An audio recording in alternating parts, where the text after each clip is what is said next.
All right. Hello and welcome, everybody. Welcome to this evening's webinar. I do recognize it might not actually be evening where you are joining us from. Speaking of which, where are you joining us from? Just let us know in the chat box on the right-hand side of your screen. My name is Ian Shanahan. I'm the general editor of Green Teacher, podcast host, webinar host, and numerous other things. And I am happy to introduce our first webinar of our fall 2021 season. We have 5 webinars. We'll talk more about that very shortly. Today, of course, it is all about harnessing hydroponics in the classroom. This will be very hands-on with very usable tips that you will hopefully be able to use in your own practice. So I'm sure you're able to see on the chat box on your screen, we've got people from all over: Kentucky, DC, Central Illinois, Tallahassee, Florida, the capital of Florida. A lot of people don't know that. That's a very fun party trick. What's the capital of Florida? Oh, Miami, Orlando? No, it is not. Tallahassee. Many of the capitals of states and provinces in North America are not the biggest cities. And I always have a good time talking about that at gatherings. But I digress, very much I digress here. I'm just letting a few more people into the waiting room. Oklahoma, California, so many time zones, many latitudes, probably some altitudes as well. I don't actually particularly know what my altitude is. I'm in southeastern Ontario, Canada. I don't know if you can tell from my Canadian accent. I'll probably say A 1 or 2 times accidentally. I don't know, maybe. So I mentioned southeastern Ontario, right across from Rochester, which I can see on a clear night. This is the traditional territory of the Anishinaabe, Huron-Wendat, Haudenosaunee, and Mississauga peoples. And this is all territory that is covered by the Williams Treaty. So it is ceded land. You can find out more about the traditional peoples from where you live at nativelands.ca. So Green Teacher, if you are hearing about Green Teacher for the first time or the 50th time, either or is fine, our mission is all about enhancing environmental literacy. And we do this by providing resources, innovative, relevant, evidence-based resources for youth educators, primarily K-12, but also some resources for pre-K and also some resources for post-secondary, particularly teachers' education programs. And our vision is just to make each generation of young learners more environmentally literate than the last. There are certainly some very bright lights in the current generation of students, and we just want to keep that momentum going. So how do we achieve our goals? This is, I suppose you could say, my elevator pitch, although I'm the world's worst salesperson, even though I'm watching Mad Men right now. Fun fact. So I'm learning a little bit about how to sell things, and also a lot about just bad behavior in general. But anyways, so Green Teacher, we have a quarterly digital magazine. Our latest issue just came out on the first day of fall. A new issue of the magazine comes out every change of the season, so it's easy to remember following the phenological schedule. And our 2 presenters this evening, Amber and JoEllen, are regular contributors. They contributed an article about hydroponics in the classroom that you may have read back in the spring, and they will be contributing another article about social and emotional learning that will appear in our December issue on winter solstice. And each issue is full of articles with insights and usable classroom-tested activities. Our archive, which is also available with a subscription, has over 500 activities, and our entire archive of 120 plus webinars, which will grow after today, as this webinar is archived. Our nonprofit books, and I should mention we're a registered charity, so all of our proceeds go back into the nonprofit. Our 2 most popular and most recently published books, teaching kids about climate change, teaching teens about climate change. So each of these is essentially a climate change workbook, a toolkit for engaging students in climate literacy, climate solutions, and all of these exceptionally important things that are not necessarily built into curricula across North America and beyond, as many of us are learning and talking about these days. We do a lot of talking about gaps in climate change education and otherwise on our podcast, which launched in July of 2020 and has just taken off like gangbusters since then. We're working on episode number 24, which will go out in a couple of weeks. And we talk to some really cool people about really cool things. Not to sound flip, but you can see a couple examples of episodes there. A guy who made a board game about climate solutions based on Project Drawdown And his favorite solution, which is soon to be included in Drawdown, is bringing back woolly mammoths. It's crazy, but it actually makes sense. It truly makes sense. But I'll let you listen to the podcast. It's available on all the regular podcast providers. I'm trying to avoid saying that phrase wherever you get your podcasts because it sounds pretentious, but I guess I just said it and it's written there. So there you go. But yes, it is available on all those places. Our webinar 5-pack, which you are now joining, which is launched this evening. We will be launching into a 3-part mini-series within this broader 5-pack, all about teaching about climate and energy solutions. We need to spend more time in the solution space. That's what all the research about climate change education is telling us. So we are committed to that and talking about some really neat innovations that already exist and will be coming as we move much more towards an electric world and off of fossil fuels. And also one of our most, or the most recently published book is an ebook all about taking Sunday school outside. So we partnered with this fine gentleman who's a children's author in Central Ohio, who has written this wonderful curriculum that can be used in various Sunday school settings. And you can register for all of our free webinars at greenteacher.com/webinars, which is where you registered for this webinar tonight. You may have heard about this webinar from one of our webinar partners. We will include this slide in the follow-up email that we will send tomorrow, which will also include any resources that were included in this evening's webinar. So our webinar partners are environmental education organizations, NGOs, government organizations, right across Canada and the US. Many of them are state or provincial affiliates with the North American Association of Environmental Education, and they do such a wonderful job of staying connected within our network and spreading the word about the work that we're doing, and we reciprocate that by spreading the word about much of what they're doing. And many of our articles are written by members of these organizations. Many of our podcast guests, many of our webinar presenters are with these organizations. What I love about working in the environmental education field is that it just feels like a big cooperative. Everybody is trying to cross-pollinate each other, just like the hybrid Jerusalem artichoke tall sunflower in my front garden. It took me a while to figure out that it was a hybrid, but it is. And if you have Jerusalem artichokes or have eaten the artichokes or have them in your garden, you will know that they're absolutely delightful this time of the year. As for our guests, I mentioned that JoEllen Schuleman and Amber Carlin-Mishkin have contributed regularly to Green Teacher magazine, most recently in our spring issue where they wrote about hydroponics, and you may well have read that article. If not, you can certainly check that out with a subscription to Green Teacher.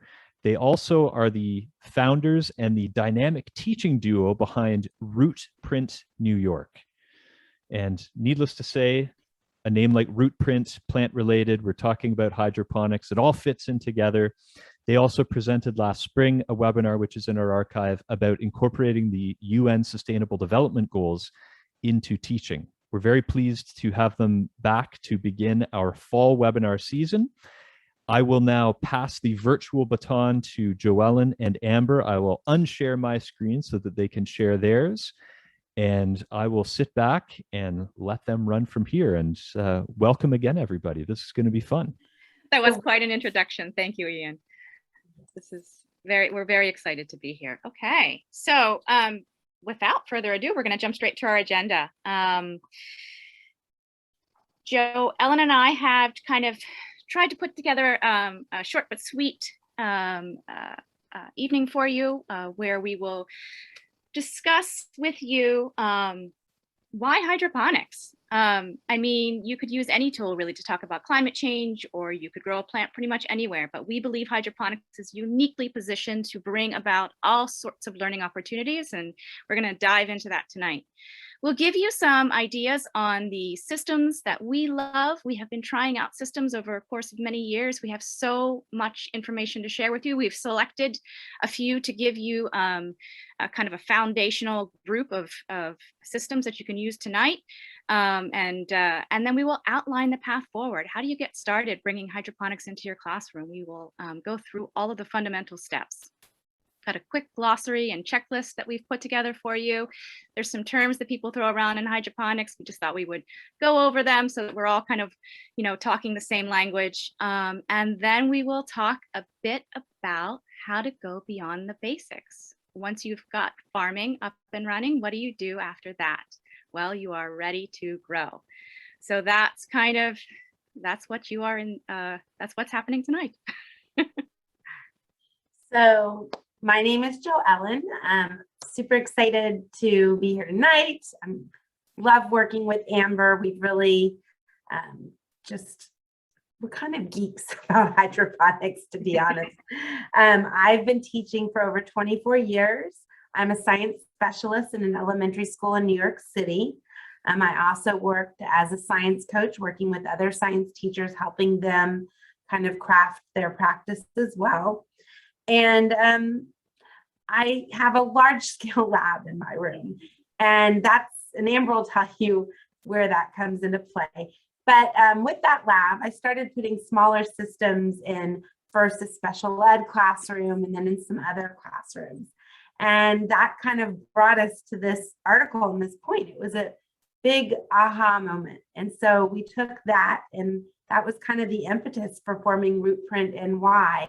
And so we've been consulting with teachers ever since, helping them to also put hydroponics in the classroom. So I'm super excited to be here tonight so that you can get started. Thank you, JoEllen. I am Amber Carlin-Mishkin. I am the other half of Rootprint New York. And JoEllen and I met because of her large scale lab. I was the director of education programs for a nonprofit, and I was tasked with going out and teaching the teachers how to use the curriculum that came with these huge labs. And JoEllen hated what I was bringing her, so she refused to use it, but she did agree to help me rewrite the entire K-8 program. And we enjoyed working together so much that we decided to continue onwards, but knowing that we didn't believe that each school needed a large scale lab, that hydroponics can be much more accessible and much more affordable and much more hands-on. And so that's the idea behind Rootprint, that each and every classroom potentially can have a system and can engage in the meaningful learning that a large scale lab does, but without all of the fuss and out all of the expense. I am currently a teacher in New York City. I teach 4th grade, and I am amazed each day by how much I love teaching. So we do both. We do teaching during the day and Rootprint in the evenings and weekends, and every free minute. All right. So now we're going to launch into our first activity. We'd like to hear a little bit from you. If you can open up a tab or go on a phone, if you have 2 devices, and go to www.menti.com and put in this code. You're going to enter in up to 5 words. I believe we're dropping this link into the chat, and I am going to take us there now. And so if you enter in your words, we're kind of going to get an idea of what does hydroponics mean to you, and kind of how do you connect words to it?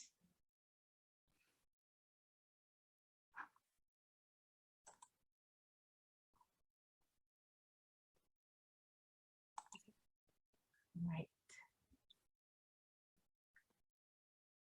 Ah, we've got someone. Yay. Water. Yay. So yes, hydroponics definitely is a form of farming that is that uses water. You know what? We can check back in on this if you want to upload some words while we're talking. We'll come back, and at the end, why don't we check in on this before we go? Sure. We've got plants and growing. We can always come back to it. Absolutely. Maybe people are unfamiliar with hydroponics, in which case that's what we're here for tonight, right? So let's keep going. So I promised you that we would address the idea of why hydroponics. You know, you think about JoEllen and I often sit and discuss what have been the most important tools that we have used in our classrooms, and inevitably no matter how our conversation starts, we always come back to the idea that our hydroponic system was in some way a pivotal part of a lesson or an experience. And it is unique to us in that it is always student driven. Their interest, their desires to talk about it, their desires to farm it and check in on things, name the plants, nurture the plants, the way in which they love this whole process of farming and take ownership of it and embrace the idea of it is just endlessly inspiring to us. And we have found so many connections in core content areas, sustainability themes, social emotional learning, and so much more. So that being said, let's talk a little bit about the systems. So traditionally, when you launch into a talk about hydroponics, you would hear about there's 6 different formats and they all have to do with how the plants and the water and all these go. For tonight, we're not going to focus on those technical things. We're really going to share with you the systems that we've used that are tried and tested, that we've placed in classrooms, that we've seen students use, and that we know are going to be a great addition to a classroom. So our first system is the AeroGarden, one of my personal favorites. This top system here is small. I would say maybe the size of maybe a blender or something like that. This has 7 plant sites. And what makes these systems so great is they're straight out of the box usable. So you unpack it, it's very simple to put together. You add your water, you plug it in. They have pre-programmed growing programs. So you tell them, are you growing lettuce? Are you growing herbs? Are you growing a vine crop? And within that, the system itself knows 12 hours of light or 14 hours of light or 16 hours of light. You don't need to buy timers. It comes with seeds and growing medium. And it's a very efficient system. And while you can do all the upkeep and maintenance that you would traditionally do with maybe a larger system, if you can't, you're going to be okay. It's one of these systems that is very user-friendly, a great first-time system. Now, Amber, I'm a little jealous of. She's got this big one or similar one in her classroom. I agree with everything you said, JoEllen. AeroGarden is a large name in hydroponics, and for good reason. They are reliable and easy to use. You can make it as scientific as you want, or you can just kind of be hands-off and the programs will run themselves. I've got one of the larger systems. They call those the Farm XL. This particular one has 2 reservoirs, 2 separate reservoirs. So you can imagine the different kinds of experiments you can set up, or just the different types of crops that you can have. This is a cool one because it has the capacity to grow vines. Most hydroponic vine crop systems are large, cumbersome, awesome. Don't get me wrong, they're awesome, but they are not meant to be in a classroom because of their size. If there was a redesign, perhaps, maybe that's something that would become part of our package. But right now, we recommend AeroGarden for vine crops. It is easy, it is reliable, and I have grown tomatoes just like that.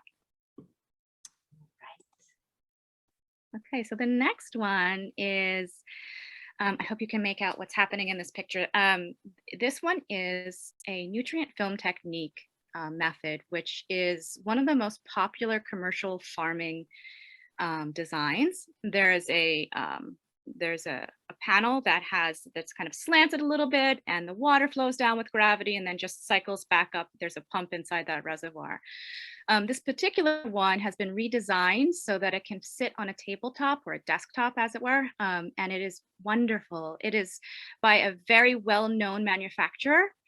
They have been in the industry for years, and this system is as reliable as all of their others. It's a Crop King system. We love them, which is why we've decided to partner with them. And this happens to be one of the systems that we recommend most people use. We have it paired right now with an AeroGarden lighting system that's designed for seedling stations, but as you can see, it fits perfectly right on top.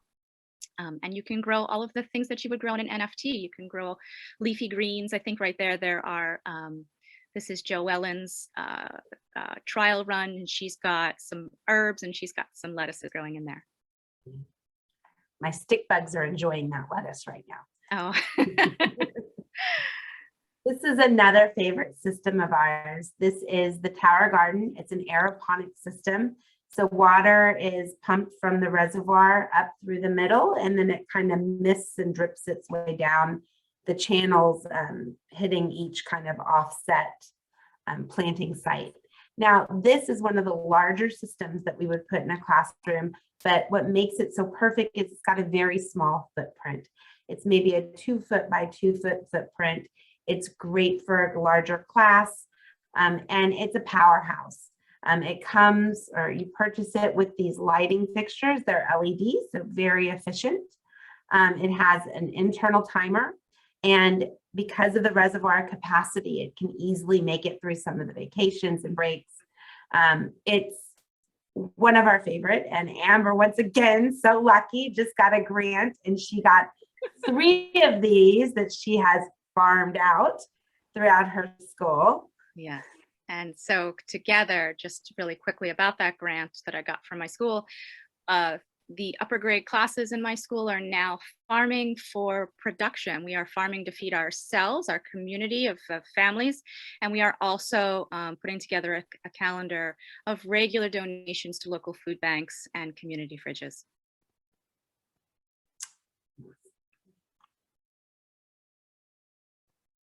Okay, so this one is not a traditional hydroponic system.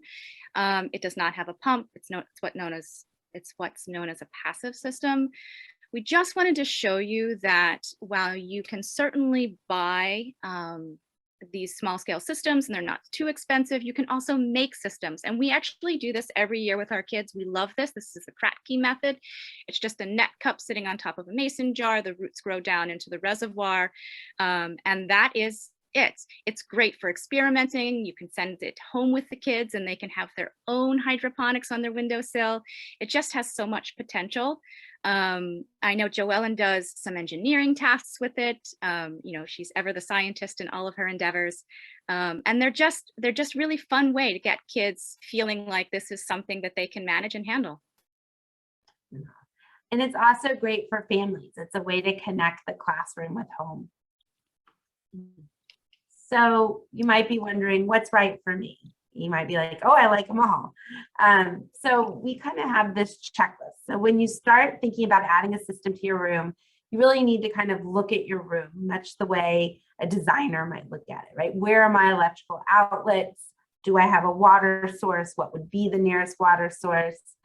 Do I have storage from a few necessary kind of implements and tools and supplies?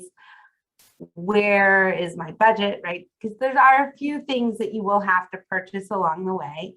And the location, is it accessible to the children? Because remember, the goal here is to create something that the students are going to take ownership in, and that the students are going to take care of and nurture and really kind of drive the kind of way it's used in the classroom. So you really want to make sure, do you have counter space? Do you have wall space? Do you have floor space?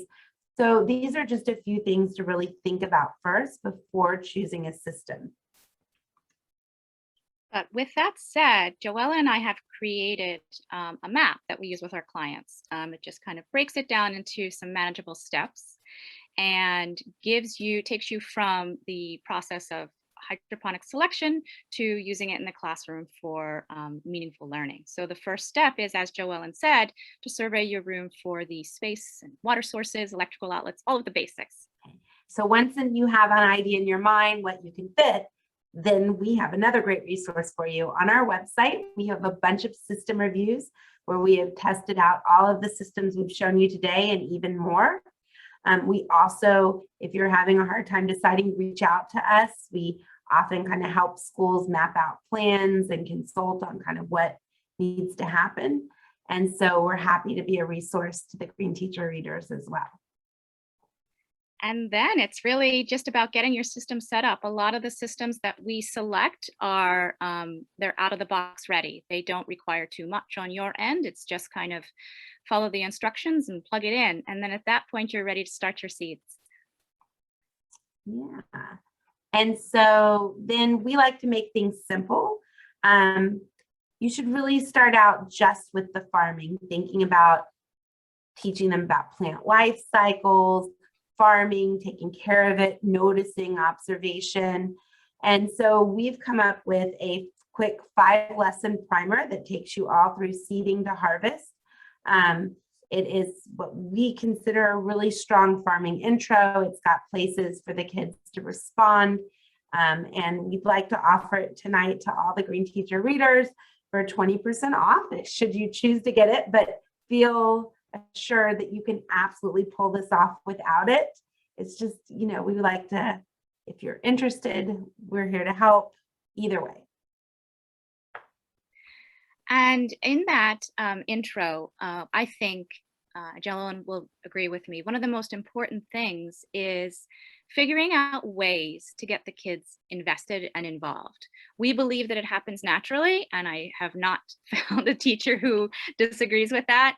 And then once their interest is piqued, you can craft out specific jobs for them. And then the idea of them having a job and responsibilities that not only they can see are meaningful, but the entire class can see are meaningful. It's just so powerful. So there's simple things like testing the water for the pH and the EC. And those terms, I believe we'll discuss them later, but if not, they are discussed at length in our introductory farming series. Those are the basic metrics that you use when you are evaluating the water quality for your hydroponic systems. Your kids can be plant pruners. They can be meditation guides. My system is our little quiet space. You can hear the water trickling, and it is the place that the kids regularly ask to go and sit near when they need a little bit of break. So they can be the guides for anybody who needs to join them. So there's lots of opportunities to get the kids involved. I can't think of a better segue. And also, and of course, we could hold a whole workshop on this connected to the social emotional learning, right? Social emotional learning depends upon kids being able to pick up cues from other people, to practice empathy, and plants are a perfect practice partner, right? They're not going to criticize them, and when you take care of them, they grow. So you couldn't ask for more positive feedback. As Amber said, it's a great place. The room kind of sounds like a little bit of a spa with some of the systems when you can hear the water. I've never had a kid say, can I go look at the plants? It's always my plants. There's a great bit of pride and ownership that comes with having this in your system, in your room. I say in your system, in your room. All right. So that's the path forward. There are many terms that are specific to hydroponics. These are the ones that we find are the most important to kind of highlight to newcomers.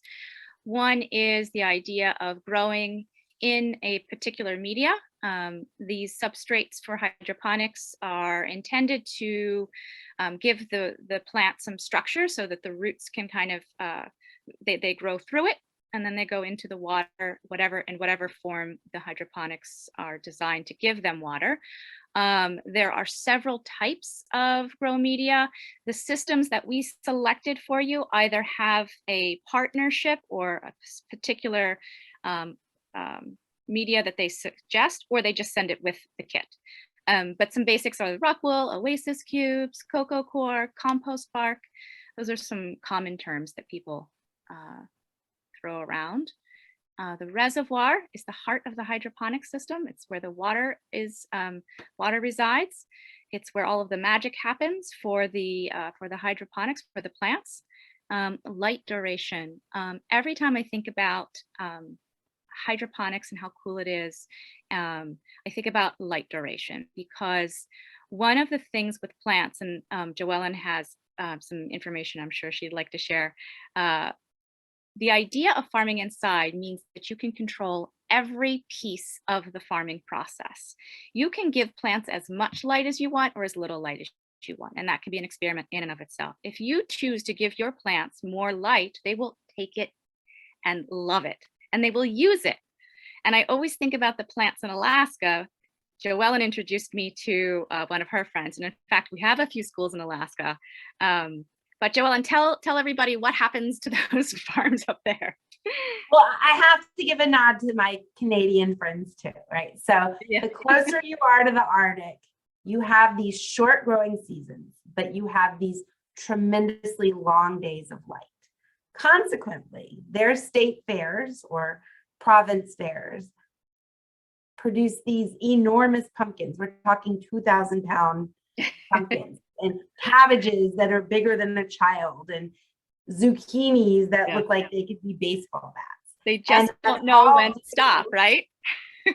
Partially to seed selection. I can't give it all of the light, but to the increased light time that they have to photosynthesize and store their food. But I'm obsessed with the big pumpkins. And so that's kind of the idea of farming inside, that you are in control of the amount of light and all of the features of farming. And to that end, the last thing that we'll mention is the nutrients. The nutrients that are added in hydroponics are salt-based. Because of that, they have the water then has the potential to conduct electricity, which is why the electrical conductivity, the EC, is a measurement that is regularly monitored with hydroponics. And you just buy some simple MaxiGrow salt-based hydroponic nutrients. And that's all of the macro, NPK, the nitrogen, phosphorus, and potassium, and all of the other micronutrients that you would need. You don't need to measure anything out. You scoop it in, it dissolves. It's awesome. So that leads perfectly into our weekly maintenance list. I won't give a whole order again over what exactly those are.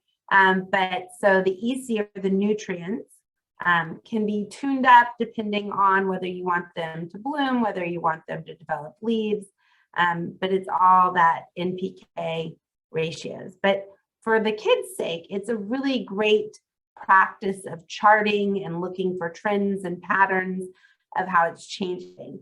And of course, like with anything, you wouldn't take 18 vitamins in the morning, right? I always make this equivalent to vitamins for kids. Plants make their own food, right? So this is not plant food. These are the vitamins, the same way we take vitamins. And you can even compare what we take with what we give plants. And so it's a great activity for kids. The probes are fairly inexpensive. You can find a decent one for under $20 for sure. And then of course, pH. pH is the acidity. That probably is something they study in science at some point. You can use pH strips, you can use drops, you can also get a probe. Plants tend to like things slightly acidic. And once again, you've got your charting looking for patterns and trends. So it's a great math link there. The water level, right? No water, plants are gone. So that's the one big thing that every week I would check in on my plants on if I was going at a very low maintenance thing. Pruning and plant care. Your kids will have an opportunity to learn about suckers when it comes to tomato plants, or learning how to cut the growing tip to promote kind of lateral growth instead of vertical growth. So there's a lot of little lessons in how we maintain our plants to get desired characteristics. And last but not least, a pest check. Most cases I've had very few pests, but you could have aphids, you could have like a leaf mold, and there's some really quick kind of natural remedies that you can mix up with soaps and vinegars that will take that right away. But it's a great way to test kids' ability to really focus in and really look closely at the plants. Anything you want to add? No, I think you covered all the basics there. And I was just thinking, I hope we haven't scared anybody off with these weekly kind of maintenance lists. It really is something that is easier than most believe. I know the first time that I got my co-teacher a hydroponic system, she was amazed at how enjoyable and how simple the process was. So in truth, this is a 5-minute checklist. Yeah. What will make it go longer is every kid will personally want to check. So 5 minutes to get it done, and then 15 other kids who also want to get it done. Yeah. And so we really do want to hit home the idea that the classroom is the perfect place. Sure, you can put it anywhere in your school building. We have seen people put it in their lobbies. We have seen people put it in labs. We have seen people put it in cafeterias. And each one of those locations has value. but it changes the potential for interaction, and it changes the way in which the kids will take ownership of it. And the ownership, I think, is the important piece here. And you get that when they have daily exposure. So I see, how could you use a hydroponic system in your classroom? Okay, so that is exactly our next slide. Oh, I think that was, he was asking the question to the people in the audience. So if anyone has any ideas that they want to share, we will check in on that later. Oh, right, that's our chat. Yeah. It's all good. Sorry about that. All right. So if we take a look here, we've thought about some different ways that hydroponics can touch across your school day. I'm going to first talk about science because that's my gig. There are so many connections to science. It is a natural pairing to the next generation standards if you're teaching those. And even if you're not, you're probably teaching some kind of connection to them. They are more than just plant life cycles. You can talk about energy transfer when you have photosynthesis. You can talk about topics like water usage, gravity. There's just so many different connections across all science topics, even if it's just the charting and data analysis and making claims based on things, experimentation, investigation. It all fits so great with the system, and kids are super excited to be involved in it. Mm-hmm. And I think the natural progression of the science learning that happens with hydroponics is to think about the sustainability themes, the way in which a hydroponic system can serve as a model for Earth systems. I always think about how the idea of a model is that it's making thinking visible. And these hydroponic systems can serve exactly that. They can ignite real conversations on climate issues, ignite real conversations and experimentations on issues like the salinity and changing pH of our oceans. I know, JoEllen, you did a really cool experiment on that one year, and even took some presenters to a national conference. Is that right? Yes. So I've had some student teams and student action teams, and really kind of is the trajectory of this. And they looked at how, I guess, wastewater and things kind of changed the rivers, at least in Houston, not Houston, in New York, we have these overflow valves. So on a rainy day, all of our sewage and all the fresh water that comes through the sewer systems get released in the river.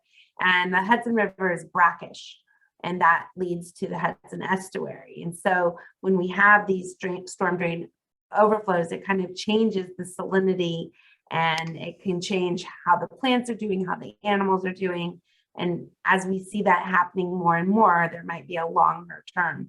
So my kids kind of grew things in fresh water and kind of saw what happened as they changed the salinity of the water and the effect on plants. And it was really fabulous. And, you know, and then of course they decided to do posters and letters. And so like the call to action to me is right. And that's kind of the ultimate goal of all of the sustainability projects that come out of this. Is sure, there's the learning about the concept, but then how do you take that into action? And I think that JoEllen and I have found that those things are natural progressions with the introduction of hydroponics.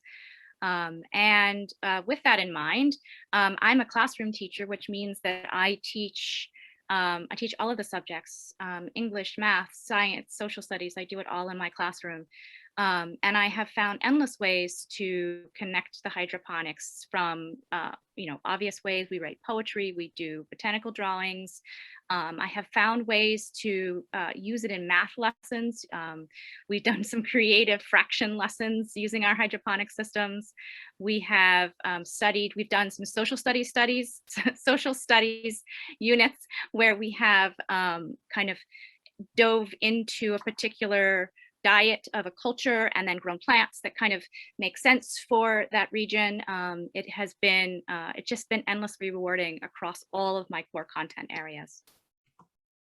And so I guess that leaves me again with the SEL benefits, and I echo what I said earlier. It's just a great kind of practice field for empathy, for emotions, for having an outlet, a place to go, a place to relax.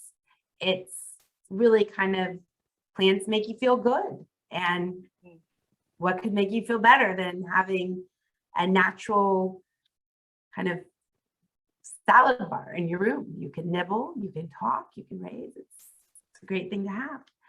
I just want to call out one more thing on the social studies connection, because I have a lot of interest in that, because I try and in science touch other things.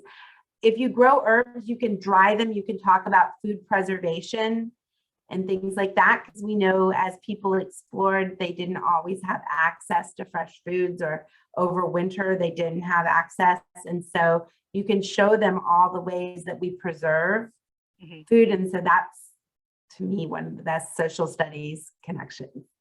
Very nice. So I see somebody in the chat is talking about using a tower garden. This one happens to be a tower garden in JoEllen's classroom. What is happening in this picture, JoEllen? So my students are doing a little maintenance task here. So part of using a salt-based nutrient is sometimes you get like a little crust. And so the kids are coming in with toothbrushes, and they're kind of maintaining it by kind of brushing away this crust. And they're also inspecting the crops and smelling the herbs. And so they just, this is something, it's really quick. So like the last 5 minutes of the class after we clean up, I tell them, choose your task, let's take care of this. And instantly everyone's busy and doing stuff. It's amazing. I sometimes wonder, what am I going to do? So. All right. So we hope that we have planted the seeds of interest.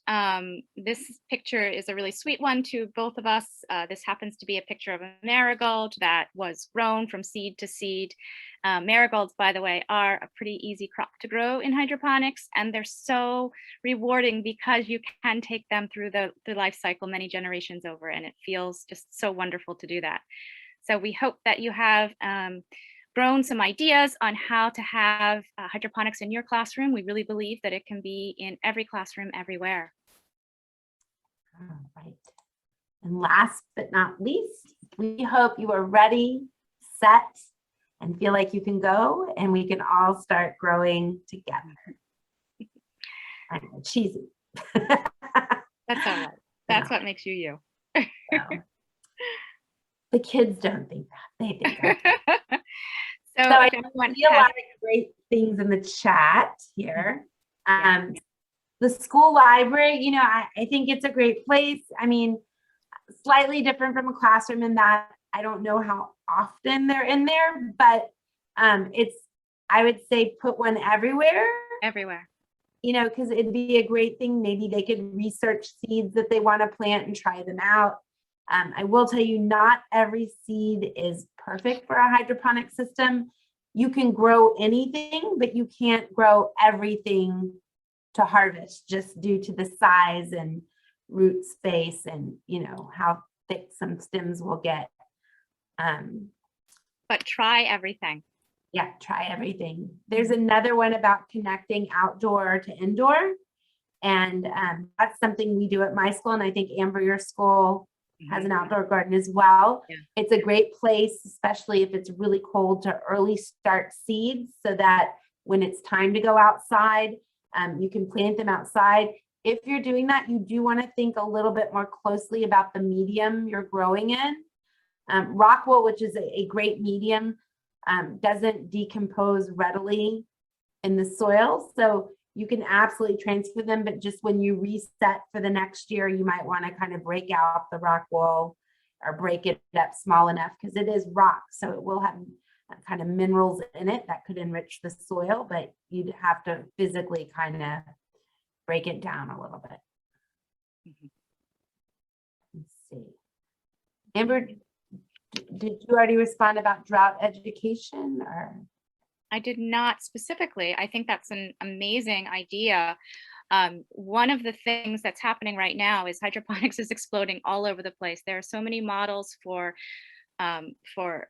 any type of use you can imagine, for home, for school, for businesses. And I think that that's a really interesting idea to talk about with the kids, in that our climate is changing and is less hospitable in some places for growing outdoors. And so what are some of the solutions that we have? Hydroponics is certainly a viable alternative, not for every crop, as JoEllen was saying, but certainly for many. And I think that would be a great thing to talk about with the kids. And for the emailed question, it says at my school, we have a 40 shipping container hydroponic farm, and I'm interested to know how teachers integrate learning and around running hydroponics. So I would say with such a large farm, I would probably put a smaller system in my school's classrooms so that they have that kind of smaller connection that's every day. And then I would probably either schedule classes to go in there and implement what they're learning in their classroom, or maybe even create a club of the older kids to start off and train younger kids to be a part of it. But you know, I think it's hard. Like I always think with science, I may see kids once a week. So you plant a seed on Monday, they come the next week, it's a miracle, it's sprouted, and they didn't get to see that sprouting. Where when you have it every day, it's no longer a miracle. You can see, oh, look, something's poking up a little bit, you know, there's that ability to kind of see the time period flow. And how do I get a shipping container garden? I know. Let's see, we have done it with early, oh, Amber wrote that. I'm like, yeah, that was great. Yeah, the question was how young would you start hydroponics? Do you use MaxiGrow? So yeah, a lot of the systems come with their own nutrient solutions. I can think of 4 systems off the top of my head that come with their own nutrient solutions, and certainly you can use them.